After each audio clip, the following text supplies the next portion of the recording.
Dynamic balance. Different than static. Totally. Okay. Totally. Tell me about it. Well, this is what you know when you walk, when you turn, That and most people fall when they turn. Yes, all right, and so remember that. Yeah. I mean, people will fall walking and they'll trip over something. Right. And that's uneven sidewalks. Yeah, that's the hard part. That you do lose your balance, and so this piece of it, the movement balance, is very important, and it's not something that you should ignore. There's contributors to it. One is being able to control your balance when you have a more narrow stance.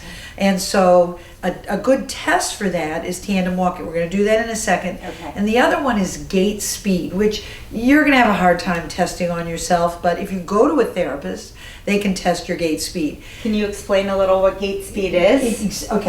What happens is all you're going to do is walk. A therapist will time you, and you need to take a certain amount of steps you have to do a distance in a certain amount of time. So it's meters per second. Okay. And if you're below a certain number, you get into these zones where you're more at risk for falls, for being more dependent. Okay. So gait speed is important. It's hard to test. One thing you can do, there was a really interesting study that just asked people how fast they can walk, and it did correlate with that test that therapists do. So if you think you walk slow or you stroll, you're probably somebody who has slow gait speed. Do people perceive their actual speed? Like, do people realize with aging they are slowing down?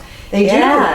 People probably know frustrating. That if they rate themselves as strolls or they walk slow, but once you think you're normal or you walk fast, then you're fine. Okay. But if you think you might walk slow, it might be worth going to a therapist to get a test of your gait speed. Interesting. Because gait speed predicts a lot in terms of mortality, just in overall terms of health. Yep. So again, let's show them the tandem. The tandem walking. Yes. Okay. So I'm going to start over here, and like we did in the static balance video, tandem is 1 foot right in front of the other, but this time we're going to walk doing that. 10 steps. Heel to toe. I might not have room to do full 10, but you should do 10. And if you fail, and what would a fail? That's it. That's what a fail. Or if they can't put the foot in front properly. So sometimes you'll see people like not being able to touch heel to toe or have to go a little bit wider to make that base of support a little bit wider. Exactly. Yeah. And so 2 fails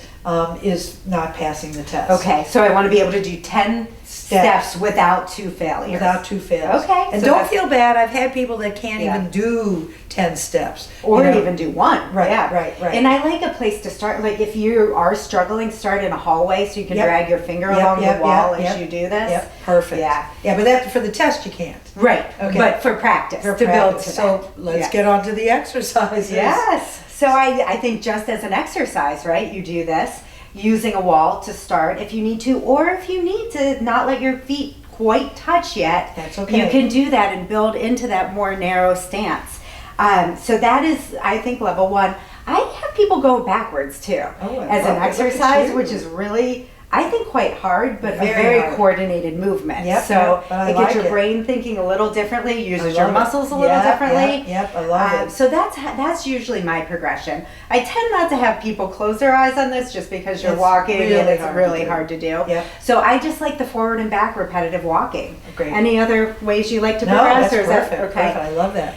And then I do, for balance or, dynamic balance, I like to do lateral movements too and coordinated movements with like a grapevine or a karaoke step. Yeah, because it works those hips. It works your hips, and then we often don't think about coordination as much, and this makes your brain work a little bit. So what you do is you're going to step 1 foot in front of the other, kind of unwind and step again, then take that same foot and step behind, unwind. I love it. And then you just go down your hallway and back, about 10 steps each way, starting slow, and then as you get a little bit more comfortable, you can pick up the pace on this, and that really challenges, again, the coordination. You can do it really fast. You can do it really fast if you want to put a little, pep in your step, put some music on and dance a little when you're doing it.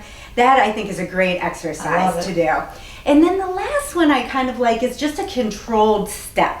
So it's like you're slowing down your walking and you're really focusing on each component of the step. So you're just going to lift your leg a little, Think about that heel coming onto the ground slowly, like you're stepping on some ice. Slow motion. Yeah, like you're doing a slow walk. And then pushing off behind you and bringing your foot through and hitting the heel on the ground. Because walking's a heel-toe pattern.